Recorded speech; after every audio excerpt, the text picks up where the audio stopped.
విమానం ఎక్కి ప్రయాణించాలనేది ప్రతి ఒక్కరి కల. నిజంగా పేద మధ్యతరగతి వాళ్ళైతే ఎప్పుడు ట్రైన్లు బస్సులో తిరుగుతాం, కానీ విమానం ఎక్కాలని కోరుకుంటుంది.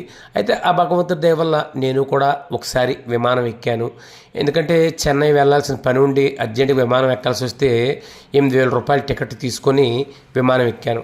ఎయిర్పోర్ట్లకు వెళ్ళగానే ఒక వింత అనుభూతి కలిగింది. ఎంత చక్కగా ఉందో, చాలా అందంగా ఉన్నాయి. అదేవిధంగా విమానం ఎక్కగానే చాలా సంబరపడిపోయి లోపల సెల్ఫీలు, వీడియోలు అన్నీ తీసుకున్నాను. అదేవిధంగా విమానంలో ఏమైనా కొనుక్కుందామని పాప్కార్న్, డ్రింక్ కొనుక్కుంటే 100 రూపాయలు ఖర్చు అయ్యేసరికి షాక్ అయ్యాను.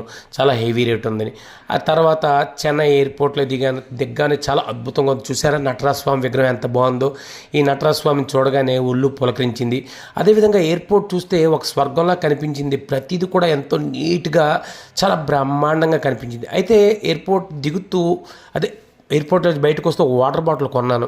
ఎందుకంటే అది కొనగానే ఎంతమ్మా వాటర్ బాటిల్ అంటే 120 రూపాయలు చెప్పారు. అయ్యో, 20 రూపాయలు దొరికే వాటర్ బాటిల్ 120, ఇందులో స్పెషల్ ఏముంటుందా అని పోనీలే అలా 8,000 రూపాయలు పెట్టి టికెట్ కొన్నాం, 120 రూపాయలు వాటర్ బాటిల్ అని వాటర్ బాటిల్ తీసుకున్నాను. చూస్తే ఇంకేముంది, తాగాను. 20 రూపాయల వాటర్ బాటిల్కి 120 రూపాయల వాటర్ బాటిల్కి తేడా ఏం లేదు. కాకపోతే ఎయిర్పోర్ట్లో ఉండే షాపులకి చాలా అద్దెలు ఎక్కువ ఉంటాయట. అందుకే వాళ్ళు చాలా కాస్ట్కి, టూ మచ్ కాస్ట్కి అమ్ముతారు.